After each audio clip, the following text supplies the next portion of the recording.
பத்திரிகை உலகத்திற்கு பரமனுடைய செய்தியை பலராமன் கையில் வழங்க இருக்கிறது. ஒரு லக்கி டே.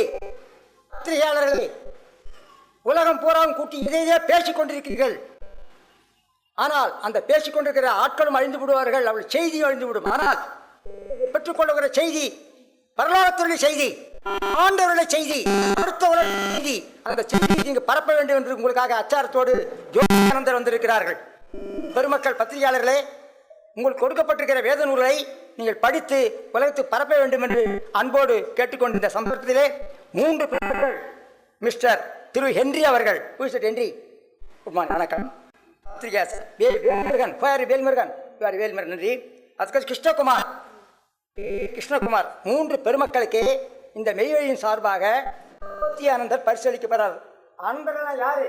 ஆதியுகத்தையன் கண்டிடன் என்று அருள்வரதர், காதல் உயர்ந்த கலி திரேதையில் காத்தளித்து வாதுயிர் தேவகுருவிற்கு ஜோதியானந்தர் கலியில் தொழுதிட வந்தேன்னு சொன்ன மாதிரி ஜோதியானந்தர், அதாவது பலராமானந்தர் அவர்கள் முதலாவதாக என்றி என்கிற பெருமனுக்கு என்றி அவர்களுக்கு பலராமானந்தர்கள் அந்த வேத நூலை வழங்குகிறார்.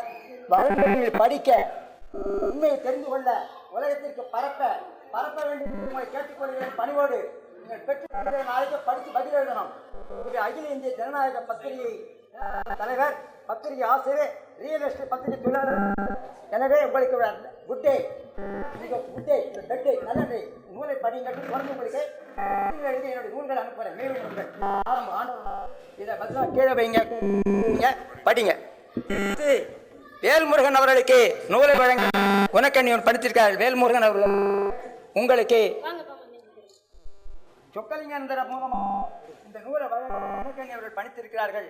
வேல்முருகன், வெற்றிவேல்முருகனுக்கு சொல்லாதீங்க, வாழ்த்து என்று சொல்லி வாழ்த்தி நூலை கேட்டு மீண்டும் எங்களை தொடர்பு கொண்டு அநேகங்களை அனுப்புகிறோம். அதை பரப்புங்கள். ஊர் செய்தி பரப்பும் அதனுடைய செய்தி. குட் டே, நன்றி, வணக்கம். அடுத்தது பெருமான் கிருஷ்ணகுமார் அவர்களுக்கு எம்முடைய பாடகர் கிருஷ்ணர்கள் பரிசு வழங்க இருக்கிறார்கள். பெருமான் கிருஷ்ணன் அவர்கள் வருக. கிருஷ்ணகுமார் அவர்களுக்கு பரிசாக வழங்குகிறார்கள். பெற்றுக்கொண்டு படித்து விவரம் தெரிந்து மேல் உலகத்தில் பரவணி செய்து நன்றார்கள் மகராக வாங்க. நீங்களும் வாங்க. உங்களுக்கு இந்த செய்தி என்னமா கிடைச்சிருக்குது? தெய்வத்தை நீங்க பரோபகர செய்தியை விளம்பரப்படுத்துங்க. பரத்தை நீங்க எதோ சோப்பு டப்பா அது இது விளம்பரப்படுத்தாதீங்க. ஆண்டவங்களை விளம்பரப்படுத்துங்கள். சொர்க்கத்தில் இடம் உண்டு உங்களுக்கு. சத்தியம்.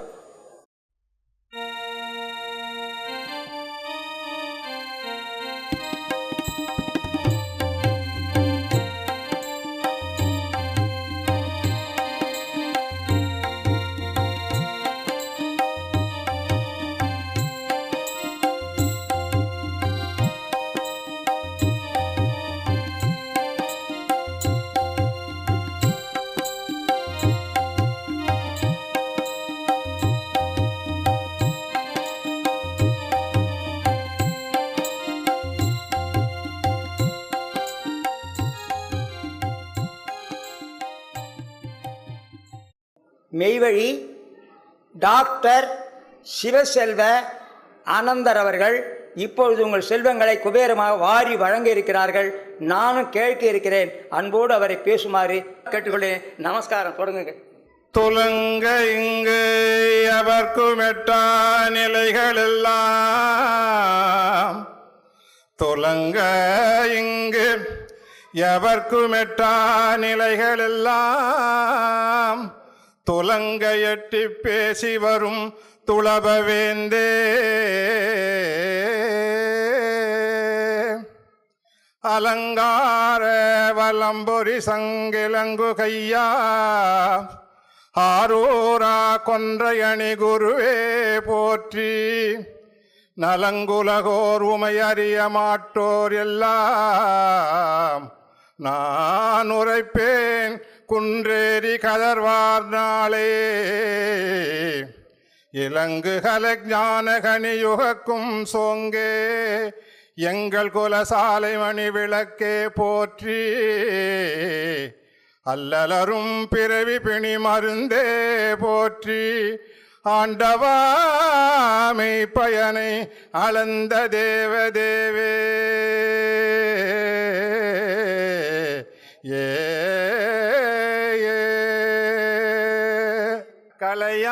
கலையாரிடுங்களையா, தலைவருரை கலையாரிடுங்களையா. சகுனாதியும் வழியும் வெகு காலமாய் நடந்து மிகுகலையுடன் வந்த நெடுநரும் புவியோரே அப்படி சொல்லியிருக்காங்க. பாட்டு போயினே இருக்கான், அதனால அதை பற்றி இருக்கட்டும். இப்போ அரிய சூரிய சந்திர அண்ணன்மார்களே பொன்னின் அரங்கள் முகப்பீனில் என் நேரமும் இறப்போரே குறையாத பெருவாழ் குருகூலாதிபர்களே கொண்டல் மன்னன் கண்டோரே கோடி நமஸ்காரம். அனந்தாதி தேவர்களே, அனந்தகிகளே, ஆறுயிர் ஜீவப்பிரிவர்களே, உங்கள் அனைவருக்கும் என்னுடைய கோடி நமஸ்காரத்தை தெரிவித்துக் கொள்கிறேன். இதில் இன்றைக்கு சாலையம்பலிருந்து நமது குணக்கண்ணி அனந்தர்களை சில அனந்தர்கள் அழைத்து கொண்டு வந்திருக்கின்றார்கள். அந்த அனந்தர்களுடைய சொற்பொழிவை நாம் இப்போதுதான் புதுசாக கேட்பது போல் இருக்கிறது. அவரை பார்த்துருக்கிறோம், இருந்தாலும் பார்வையை விட கேட்பது பெருமை. அதுலேயும் சுப்பிரமணிய கவுண்டர் பேசினார், ரெண்டாவது பலராம அனந்தர் பேசினார்.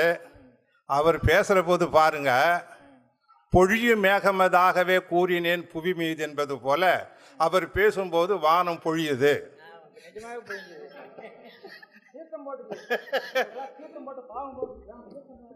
ஆமா ஆமா, அதான் விசும்பின் துளி அல்லாது பசும்புல் காண்பது அரிது என்று வள்ளுவர் சொன்னார் போல அவருடைய ஒவ்வொரு வார்த்தைகளும் பசும்புல் துளிப்பது போல நம்ம தலைகளெல்லாம் செழிக்க வைக்க ஒரு நன்றாகவே பேசினார்கள்.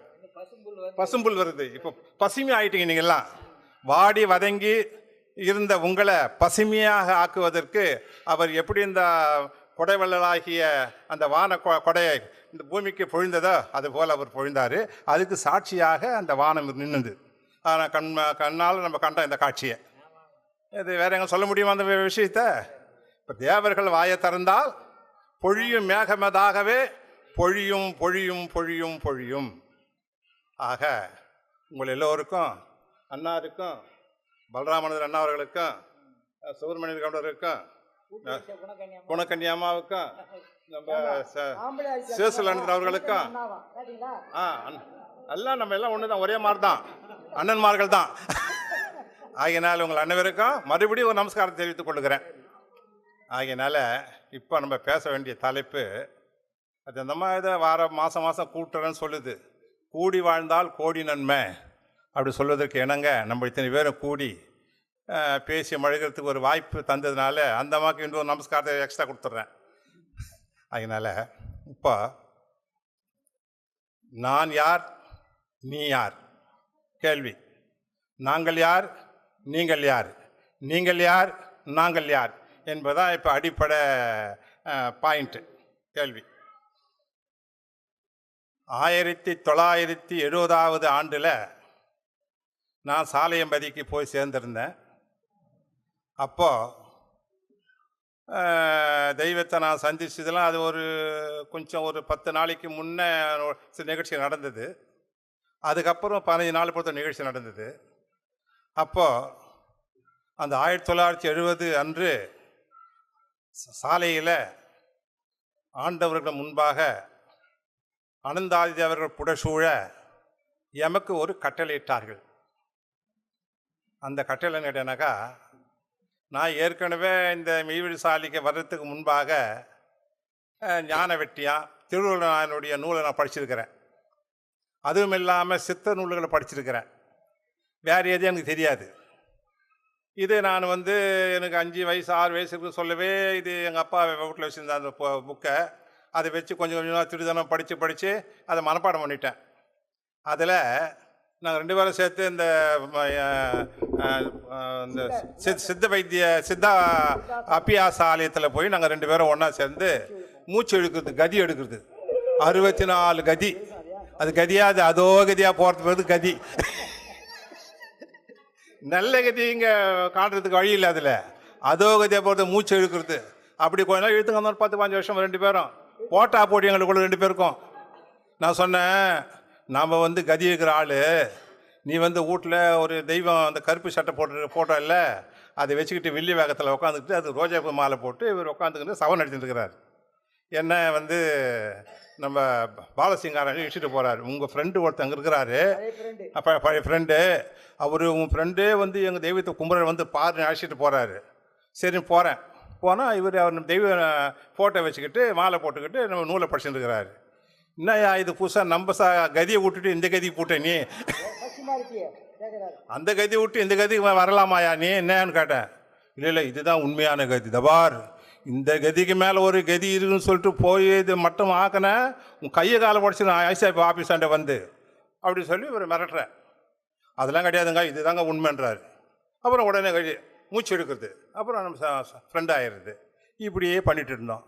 சரின்னு சொல்லிட்டு இல்லை நீ மெய்வேல் சாலிக்கு வாங்க, வந்து பார்த்தீங்களா தெரியும் அப்படின்னு சொல்லிட்டு இவருக்கு ஒரு ரெக்கமெண்டேஷன் பண்ணார். சரி நம்ம தெரிஞ்சவரே ஒருத்தர் ரெக்கமெண்டேஷன் பண்ணுறாரு, நம்ம அழைச்சிட்டு வந்து மெய்வேல் பாலசிங்கார் அனந்தர் இவர் ரெக்கமெண்டேஷன் பண்ணுறாரு, ஏற்கனவே இவர் நண்பர். இப்படி இருக்கும்போது போகிற போது சாலையில் சேர்ந்தாச்சு. பார்த்தேன், நான் ஒரு காரணத்துக்காக போனேன். அது வந்து அது தனி சப்ஜெக்ட், அது வந்து வாதம், அது வேண்டாம். அதனால் போன உடனே எனக்கு தகுதியான ஐடென்டிஃபை கிடைச்சிது, எனக்கு தகுதியான ஆதாரங்களெல்லாம் அங்கே சேகரித்தேன். ஆக இது ஆக மொத்தம் இது நமக்கு தேவையான இடம் தான் தங்கம் செய்கிறதுக்கு. ஆகையினால என் புத்தி அப்படி தான் போச்சு. எனக்கு ஞானத்துக்கு நான் போகவே இல்லைங்க. நான் படித்ததெல்லாம் வேறு அந்த தங்கம் செய்கிறதுக்கு தான் படித்தேன், ரசவாதம். இப்படி போயிருக்கிற போது சேர்ந்துட்டு ரொம்ப மெம்பர் ஆகிட்டு காஷாயத்தை வாங்கிக்கின்னு வந்துட்டேன். அவர் மாமாவும் சேர்ந்து எங்கள் மாமா, எங்கள் அக்கா அம்மா கதிரவேல் நாய்க்கரே எல்லாம் போனோம். எல்லாம் சேர்ந்து காஷாயம் வாங்கின்னு வந்துட்டோம். இவர் அப்புறம் இவர் போயிருக்காரு. வந்து போன ஆள் சாதாரண ஆள் இல்லை, அவன் ஒரு ரசவாதி. தெய்வம் சொன்னாங்க, என்னடா வந்தான் ஒன்றுமே பேசலை, வந்தான் மெம்பர் ஆனா, நான் எதுக்கு போய்க்கிறேன், நைஸாக கற்றுக்கணும் தானே போய்க்கிறேன், கற்றுக்கணும் போய் கலெக்டாக பண்ணலாமா, நைஸாக தானே போகணும் அப்படின்னு சொல்லிட்டு வந்தான், மெம்பராக இருக்கிறான், காஷாயம் வாங்கி போயிருக்கிறான், ஒன்றுமே இல்லைங்க. அவர் வந்து திருவள்ளுவர் நாயனுடைய நூலுக்கு உரை எழுதி வச்சிருக்கிறாரு, அவர் பெரிய புக்கு நான் பார்த்தேன்னு சொல்லிட்டு வந்துட்டார். உடனே 15 நாள் பொறுத்து எனக்கு உடனே தெய்வ உத்தரவு, அந்த பதவுரை எழுத நூலை எடுத்துக்கிட்டு உடனே நீங்கள் சாலிக்கு வரணும் உத்தரவு பண்ணிட்டாங்க. சரின்ட்டு போனேன், எடுத்துக்கிட்டு போனேன். காலை 7 மணிக்கு போனேன். போயிட்டு வந்து 7:30 மணிக்கு உக்காந்து 11:15 மணி வரையிலும் அந்த பாடலை படித்தேன். அதுக்கு முன்னே தெய்வம் சொல்லியிருக்காங்களாம், ஞான வெட்டி யாரும் படிக்கக்கூடாதுன்னு உத்தரவு பண்ணியிருக்காங்களாம். எனக்கு தெரியாது, ஆனால் என்ன படின்னு சொல்லியிருக்காங்க, என்ன படின்னு சொல்லியிருக்காங்க, ஏதோ சொன்னாங்க. இப்போ அந்த 3 மணி நேரம் அந்த பாடம் படித்தேன். அதில் முதல்ல வந்து என்ன சொல்கிறேன் கேட்டேனாக்கா, மொத்தம் ஒரு 4 நூல் 5 நூல் செய்திருக்கிறார். முதல் நூல் வந்து திருக்குறள். கெடியாக இவ்வுலகோர் பிழைக்க வேண்டி, கெடியாக இவ்வுலகோர் பிழைக்க வேண்டி ஈரடியாய் வேதம் சொன்னேன்.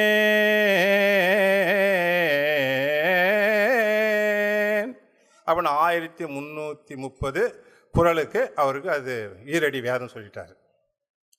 அதை குறிக்கி 1500 ஞான வெட்டியாக நாம் வினவினோமே. அதை குறிக்கி 2வது நூலாக ஞான வெட்டியான் 1500 என்ற பாடலையும், மேலும் அதை குறிக்கி நவரத்தின சிந்தாமணி 800, அதான் 800 பாட்டு, அது ஒரு பாடலாக பாடியிருக்காரு. 1500. அதை குறிக்கி பஞ்சரத்தினம் 500, அதுக்கப்புறம் பஞ்சரத்னம் என்ற ஒரு 500 நூல். அதை குறிக்கி கற்ப 300 என்று பகர்ந்து விட்டோமே சொல்லிட்டு இந்த 5 நூலையும் நான் ஏற்கனவே படித்து வச்சுக்கிறேன். பாடம் சொன்னாங்க, தெய்வம் படிக்க சொல்கிறாங்க, இதை நான் படிக்கிறேன். அந்த படித்த பாடலில் ஒரு சில பாடலை இப்போ உங்களுக்கு ஞாபகப்படுத்தி காட்டுறேன். நம்ம நூல் நீங்கள் படிச்சிருப்பீங்க, நமக்கு தெரியும். இது உங்களுக்கு தெரிஞ்சிருக்காது, வாய்ப்பு இல்லை. இருந்தாலும் படித்து நான் சொல்கிறேன், கேளுங்க.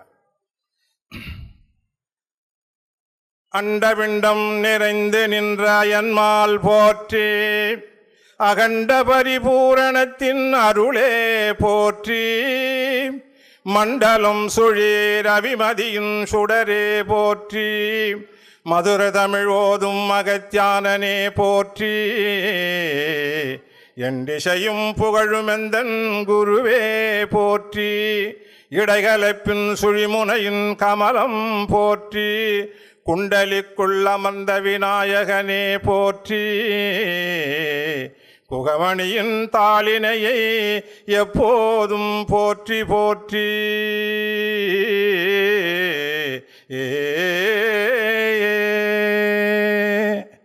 இந்த பாடலை தெய்வத்தின் முன்பாக ஆசனத்திற்கு முன்பாக பாடும்போது இந்த பாட்டுக்கு உரிய திருவுருவமாக அவர் காட்சி கொடுத்தாங்க. ஆகாயத்துக்கும் பூமிக்கும் உலகளந்த பெருமாள் மாதிரி அப்படியே காட்சி சொரூபம் கிடைக்குது. ஏன்னா அந்த வள்ளுவர் சொன்னது பூராவும் நம்ம தெய்வத்தை பற்றியே அவர்கள் தீர்க்கதரிசனம் பாடியிருக்காங்க. ஒரு பாடலை கூட தெய்வத்தை விட்டு வேறு வெளியிலேயே கிடையவே கிடையாது. அதை உள்ள பூந்த பார்த்த பிறகு தான் மேலும் மேலும் அவர்கள் தீட்சை வாங்கி அந்த அறிவியலை நோஞ்சி பார்க்குற போது அது தெரியுது. அப்போ எப்படி இருக்குது? அண்ட பிண்டம் நிறைந்து நின்ற அயன்மால் போற்றி. அவர்கள் தான் அயனாகவும் மாலாகவும். அயன் என்னாரு? பிரம்மா. மால் என்ன? மகாவிஷ்ணுவாகும். அகண்ட பரிபூரணத்தின் அருளே போற்றி. அகண்டமாக தெரிகிறாங்க. அது நான் கண்ட காட்சியை உங்களுக்கு சொன்னால் உங்களுக்கு புரியாது. அந்த மாதிரி ஒரு காட்சியில் அவர் கொடுத்தாங்க. அப்படி கொடுத்து வரும்போது அதில் முதல்ல சொல்கிறாங்க, மூலமும் முதல் அறிந்து சிவ சிவ முத்தி தரும் சுழி முனையறிந்து பாலமும் தாண்டிய பால் பரிபூரண பானுமதி அமிர்த வானமும் உண்டு சீலமும் நிறைந்து நின்ற மூலமணி திருமாலின் பொற்கமலம் செயலறிந்து செயலறிந்து. இந்த பாட்டை அன்னைக்கு தெய்வத்துக்கிட்டே 1970 பாடிட்டேன். அதில் வந்துட்டேன். அதுக்கப்புறம் அந்த பாட்டுக்குள்ளே உள்ள நுழைஞ்சு போய் பார்த்தாக்கா, முதல்ல நீ எதை தெரிஞ்சுக்கணும்? மூலத்தை தெரிஞ்சுக்கணும். என்ன தெரிஞ்சுக்கணுன்றாங்க? மூலம். மூலமும் முதல் அறிந்து. அப்போது அது உங்களுக்கெல்லாம் சொல்லி வச்சுக்கிறாங்க தெய்வம். உங்களுக்கு தெரியும் மூலம் என்ன? மூல மந்திரம். மூலம் என்ன? மூல மந்திரம். மூலமும் முதல் அறிந்து. முதல்ல ஒரு மனுஷன் தெரிஞ்சுக்க வேண்டியது மெய்வழி சாலையில் ஆண்டங்க எடுத்து வச்ச மூல மந்திரத்தை முக்கியமாக தெரிஞ்சுக்கணும். ஏன் அதை அப்படி தெரிஞ்சுக்கணும்? என்ன இருக்குது அதில்? ஏன் அதை அப்படி அறிவுறுத்து சொல்கிறாங்க? அதில் முத்தி தருமா? அது மூலமந்திரம் முத்தி தரும். மூலமந்திரம் என்ன சொன்ன மாதிரி உபதேசத்துக்காகவோ அல்லது மற்ற காரியத்துக்காக அந்த ஞானம் இல்லை. மூலமந்திரம் தான் முத்தியை தரும். அட முத்தியை தரதை விட்டுடுதாது. முத்தி தந்த உடனே மூலமும் முதல்ல அறிந்து. அப்போது எதை அறியணும்? மூலத்தை முதல்ல அறியணும். அப்போது அந்த மூலம் முதல் மந்திரமாகிய நமது முதல் மந்திரம் அந்த முத்தி பூரணம் இல்லையா? அது எங்கே வச்சுக்கிறாங்க?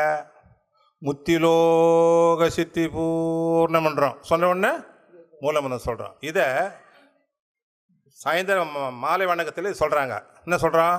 முத்திலோக சித்தி பூர்ணம் சொன்ன உடனே தான் ஆரம்பிக்கிறோம். முதல்ல அப்புறம் சொன்ன உடனே மூலமந்திரம் சொல்கிறோம். இந்த மூலமந்திரமானது உங்களுக்கும் எங்களுக்குள்ள வித்தியாசத்தை அவங்க சொல்கிறாங்க. மூலமந்திரம் உங்களுக்கும் எங்களுக்கும் இது ஒன்று தெரிஞ்சுக்கிட்டா போதும். நாங்கள் போன காலத்தில் மூலமந்திரங்கள்லாம் மனசுக்குள்ளே வச்சுக்கிட்டு சொல்லணும். வாயை திறந்து மூலமந்திரத்தை வெளியே சொல்லவே கூடாது. 1970 வரல இருந்தது. 70 கடைசியில் தான் மூலமந்திரம் வெளியாக்கப்பட்டது. ஏன்னா அது சொன்னால் ஏன் அப்படி ஆச்சுன்னா, இது வரலாம் கடந்த 40-80 ஆண்டுகளாக மூலமந்திரத்தை மனசுக்குள்ளவே தான் ஜபிச்சு இருந்தாங்களே தவிர வாய் விட்டு சொல்லலை. இப்போ நாங்கள் போன காலத்தில் இந்த மூலமந்திரம் காஷாயம் வாங்கி மூலமந்திரம் வாங்கி வந்த உடனே எங்களுக்கெல்லாம் மூச்சு நின்று போன மாதிரி ஆகிப்போச்சு. என்னடா இந்த மூலமந்திரத்தை வெளியே சொல்லக்கூடாதா அப்படின்னு ஆதங்கப்பட்டவன் நான். அதனால் எப்படியோ தெய்வம் அதை வெளியாக்கிட்டாங்க. ஏன் வெளியாகினாக்கா, மூலமந்திரம் என்னுடைய தவம், மூலமந்திரம் என்னுடைய தவம். மூலமந்திரத்தை பிரகாசமாக கண்டவர்கள் அனந்தாதி தேவர்கள். மூலமந்திரத்தை பிரகாசமாக கண்டவர்கள் அனந்தாதி தேவர்கள். மூலமந்திரத்தில் வாயில் சொல்லிக் கொண்டிருப்பவர்கள் நரனிலிருந்து மனிதனாக மாற்றப்பெறுகிறார். மூலமந்திரத்தை அல்லை தட்டுவன் நரனாக போய்விடுவான். ஏன்? அதில் அவளை வல்லமை வச்சுருக்காங்க, அதில் அவளை சக்தி வச்சுருக்காங்க. ஏன்னா தவம் பூரா அதுக்குள்ளே இருக்குது. இது சொன்னாலே போதும். நீங்கள் அந்த தீட்சை வேணும், அந்த தீட்சை வேணும், இங்கே வேணும், அங்கே வேணும் சொல்கிறீங்களே, தேவையே இல்லை. இதை சொல்லிக்கிட்டு இருந்தாலே நீங்கள் கண்டிப்பாக முத்தி அடைவீர்கள் சொல்லிட்டு வள்ளுவர் சொல்கிறார். மூலமும் முதல் அறிந்து முத்தி தரும். மூலம் சொன்ன முத்தி தருமா? முத்தி தரும்னா சுழிமனம் வந்துடுமா? மூலமந்திரம் சொன்ன உடனே முத்தி வரும், முத்தி வந்தோடனே சுழிமனம் வரும். மூலமும் முதல் அறிந்து சிவசிவ முத்தி தரும் சுழி முனை அறிந்து. அப்புறம் சுழி முனை அறிஞ்சோன்னா மயிர் பாலம் வந்துடுமா? மூலம் வந்து சொன்ன உடனே சுழிமுனை வருது, சுழிமுனை வரனாக்கா மயிர் பாலம் வருது. மயிர் பாலம் கடத்தும் குருநாதர் அருகிருக்க மயங்காதிரு மனமே. இப்போ அந்த மூலமந்திரத்துக்கு உள்ள சக்தி இருக்குது வள்ளுவர் சொல்கிறார். அப்போ மூலமந்திரம் எதுக்கு? முத்திக்கு. மற்றதெல்லாம் முத்தி கிடையாது. முத்திக்கு ஒரு சாட்சி சொல்கிறார். யார் அவர்? அருணகிரிநாதர். முத்தை தருபத்தி திருநகையத்தி கிரசத்தி சரவண முத்தி குருவித்து குருபர எனவோது முட்கற்பரமற்ற சுருதியின் முற்பட்டது கற்பித்திருவரும் 33 தமரரும் அடிப்பேன. அவர் சொல்கிறாரு, ஐயா எங்களுக்கெல்லாம் குரு இருந்து நாங்கள்லாம் கஷ்டப்பட்டு அந்த நிலையை அடைஞ்சோம். நீங்கள் மூலமந்திரத்தை சொன்ன உடனே உங்களுக்கு முத்தி கிடைக்குது. அப்பேற்பட்ட ரகசிய அந்த உன்னத சக்தியை அந்த மூலமந்திரத்தில் வச்சுருக்காங்க. அப்புறம் மயிர் பாலம் கிடைக்குது. மயிர் பாலம் கிடைச்சுன்னு இருக்குது. மூலமும் முதலிருந்து முத்தி தரும் சுழி முனையறிந்து பாலமும் தாண்டி அப்பால் பரிபூரண பானுமதி அமிர்தம் பானமும் உண்டு. பரிபூர்ணமாக நீங்கள் ஆகுறீங்க. பானுமதி அமிர்தம் சொல்கிறாங்க. பானு என்றால் சூரியன், மதி என்றால் சந்திரன். அப்போ சூரியனும் சந்திரனும் ஒன்றாக கூடுகிறது மூலமந்திரத்தில். சூரியனும் சந்திரனும் இல்லாத விடம் யாவீரே யாஷைகு யானூரே யாதில் யாதாகி வரும் யாததுன்மே. எல்லாம் மேலே வந்துடும், உங்கள்கிட்ட எல்லாம் கிடச்சிரும். அப்போ சுழிமனை கூடுது, சூரியன் வருது, சந்திரன் வருது, சுழிமனை சேருது, பாலம் மயிர் பாலத்தை தாண்டுறீங்க. கடத்தும் குருநாதர் வந்து அருகில் இருக்கிறார். எங்கே இருக்காரு? குருநாதர் அருகில் இருக்கிறார்.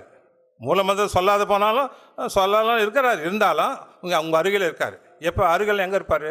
பக்கத்தில் இருப்பாரா, இல்லைங்க ஒழிஞ்சிட்டு இருப்பாரா, பின்னாடி இருப்பாரா, முன்னாடி இருப்பாரா, இன்னும் சைடில் எங்கன்னா இருப்பாரா? எங்கே இருந்து எங்கே வருவார்?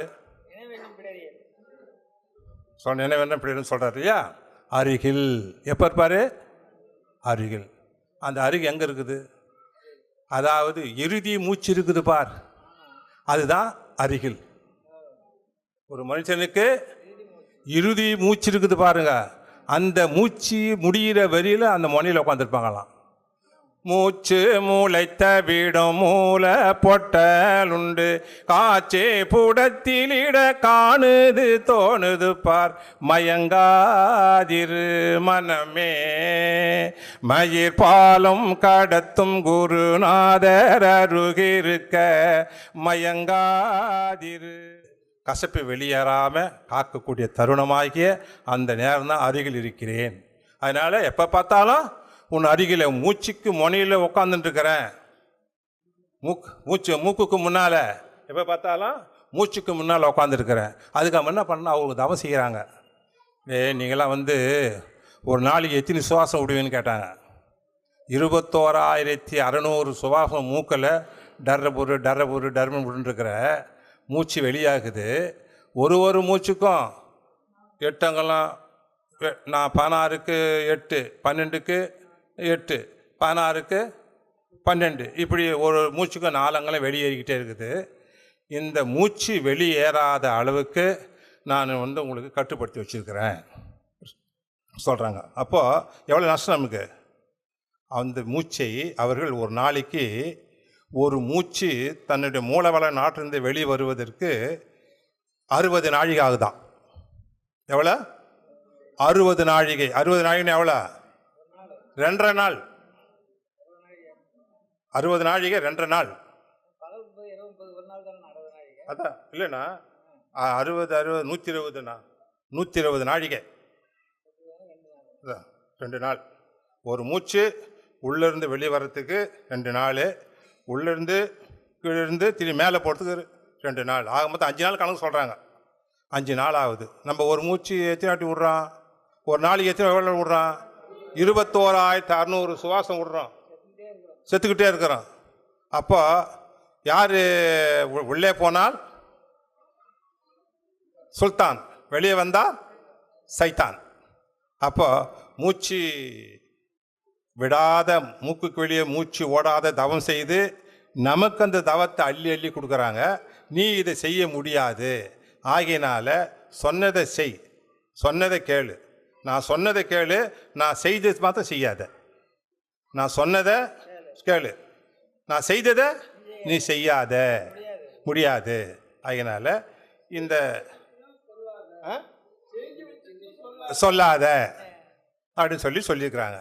ஆகினால இப்போ ஏற்பட்ட வல்லபமான நம்ம தெய்வத்தை நம்ம கைவசம் வச்சுக்கிறோமே, நீங்கள்லாம் இப்போ வந்து கும்பல் கும்பலாக கொட்டி வைத்தார் போல, கொக்கு ஈர்கள் போல இங்கே கூடியிருக்கிறீங்க, பெண் தாமரைகளாக கூடியிருக்கிறீங்க. எதுக்காக இந்த வெள்ளை அண்ணா சொன்னார், புத்த பொய் பவனில் களி புன்னனை தீர்த்து கட்ட திருவுளம் கொண்டினால் ஏற்ற வெண்கோடி மின்னி எங்கேறிற்றே. அப்போ உங்க எல்லா கொடி என்ன கொடி ஏறிக்குது? வெள்ளைக்கொடி. எதுக்கு முன்னே என்ன கொடி இருந்தது? செங்கொடி தாங்க. செங்கொடி ஏற்றி இறக்கி பரமிட்டு பண்ணிட்டு இப்போ காஷாய கொடி இறக்கிட்டு வெள்ளை கொடி ஏற்றி உங்களுக்குன்னு விட்டுட்டாங்க. நல்ல காலம் வந்தது உங்களுக்கு. ஆமாம், சரி விட்டு அப்படி வெட்டதுனால நீங்கள் என்ன பலன் அடைஞ்சிங்க? என்ன பலன் அடைய போறீங்க சொல்லுங்க பார்க்கலாம். ஏற்ற வெண்கொடி மின்னி எங்கே ஏறி ஆச்சு. ஏறனுடைய அடையாளம் என்ன? நீங்கள் என்ன சாதிக்க போறீங்க சொல்ல மாட்டீங்களா? இல்லை அவங்க அது ஏற்றி கொடுத்துட்டோமே, நம்ம ஏற்றி என் கையில் கொடுத்துட்டோமே. அதான் கேட்கல, தெரியலன்னு சொல்லுங்க. அப்போ ஏன் வெண்கொடி கொடுத்தாங்கன்னு கேட்டீங்கன்னாக்கா, இதுக்கு பேர் ஒரு ஒரு ஏதாவது ஒரு பந்தயத்துக்கு போனால் என்ன பண்ணுவோம்? வெற்றி பெறுவோம் இல்லையா? வெற்றி பெறுவோம் இல்லையா? ஒரு அரசனை விட்டுட்டு இன்னும் அரச ராஜ்யத்தை பிடிக்க என்ன பண்ணுவோம்? கொடி ஏற்றுவோம், வெற்றி கொடி ஏற்றுவோம். நம்ம சாலையம் பதில் வந்து ஒரு மாதத்துக்கு 2 கொடி ஏற்றுறாங்க. அது உங்கள் கொடி தான் ஏற்றுறாங்க. என்ன கொடி ஏற்றுறாங்க? வெண்கொடி தான் ஏற்றுறாங்க. 1க்கு 2 ஏற்றுறாங்க. ஆனால் அந்த கொடி எதுக்காக?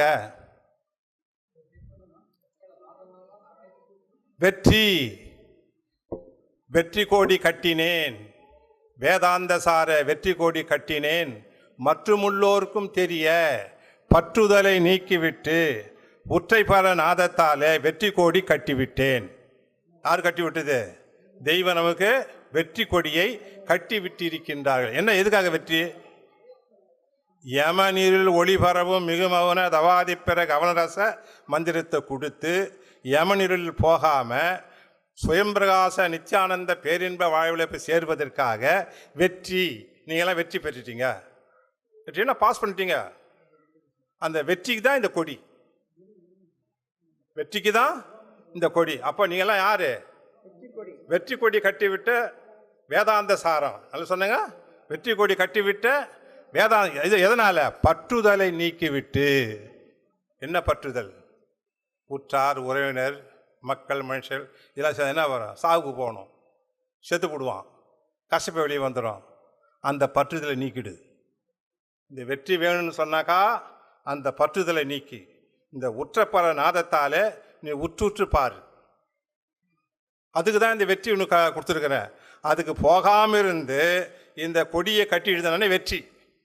இந்த கொடியை கட்டி இதில் போனால் அது வெற்றி கொடி கிடையாது, தோல்வி கொடி.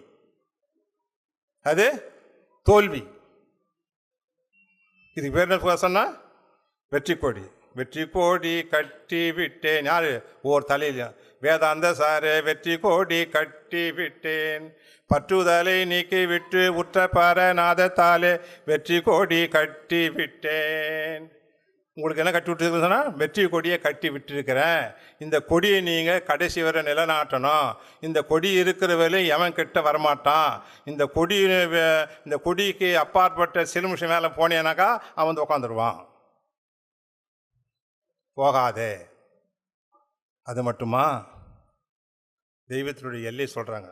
பூநூல் பிறந்ததெங்கே, பின்குடிமி ஆனதும் எங்கே, வானோர்கள் தூதிப்பதெங்கே, மணிமந்திர வாக்கிய ஜபதபங்கள் வாழ்க்கையும் எங்கே, கோனருள் புரிவதெங்கே, ஆகாய சாலை கூறுக்கள் ஆச்சாரி என்று கூறுவதெங்கே, வீணிலே ஓதுகின்ற வேதியர்களே வேதம் பிறந்த இடம் சொல்லுவீர்கான்.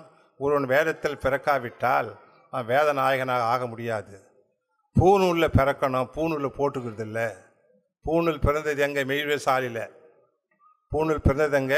பின் குடுமி ஆனதெங்க? கல்கி. வானோர்கள் துதிப்பது எங்கே? தேவர்களாக ஆக்கப்பட்டு தேவர்களாம் துதிக்கிறது கிடையாது, மெய்வழி சாலையை. வானோர்கள் துதிப்பது எங்கே? மணி மந்திரம். இந்த வேதம் என்ன? எல்லாம் மணி மந்திரம், எல்லாம் வாக்கியம், எல்லாம் மணிமணியாக இருக்குது. வாக்கியங்கள்லாம் தங்க மணியாக இருக்குது, நவரத்ன மணிகளாக இருக்கிறது. மணிமந்திர வாக்கிய ஜபதபங்கள் எங்கே? கோனருள் புரிவதெங்கே? கோன் என்ற சிவபெருமான், ஈசனுடைய அருள். அதுக்கு பேர் ஆகாய சாலை. மெய்வழி சாலைக்கு பேர் ஆகாய சாலை. இன்றைக்கு மெய்வழி சாலை புண்டரங்க தேவாலயம் 2000 ஆண்டுகளுக்கு முன்பாக வள்ளுவர் எடுத்து வச்சது ஆகாய சாலை. குருக்கள் ஆச்சாரி என்று கூறுவதெங்கே? இதை விட்டு வீணாக ஓதுகின்றீர்களே, நீங்கள் வேத கர்த்தர்கள் ஆக முடியுமா? வேதியர் ஆக முடியுமா? முடியாது. வீணிலே ஓதுகின்றவன். நம்ம வீணா ஓதலை, விசேஷமாக அடைவதற்கு, விசேஷ நிலை அடைவதற்கு வேதம் ஓதுறோம். புரியுதுங்களா? ஆகினால இந்த மெய்யை, இந்த மூல மந்திரத்தை, இந்த ஆகாய சாலை மெய்வழி சாலையை, இந்த வெற்றி கொடியாகிய இந்த தலப்பாகையை நமக்கு எடுத்து வைத்திருக்கக்கூடிய பத்திய நிலைகள் எல்லாம் நீங்கள் கடைப்பிடிப்பீர்களே ஆனால் நிச்சயமாக நீங்கள் அனைவரும் அந்த வெற்றியை நீங்கள் பெறுவீர்கள் என்று மேலும் தாலை ஆண்டவர்களை வேண்டி என் முற்றி பேருரை மீண்டும் தொடரும் என்று அமைகிறேன். நமஸ்காரம். நேற்று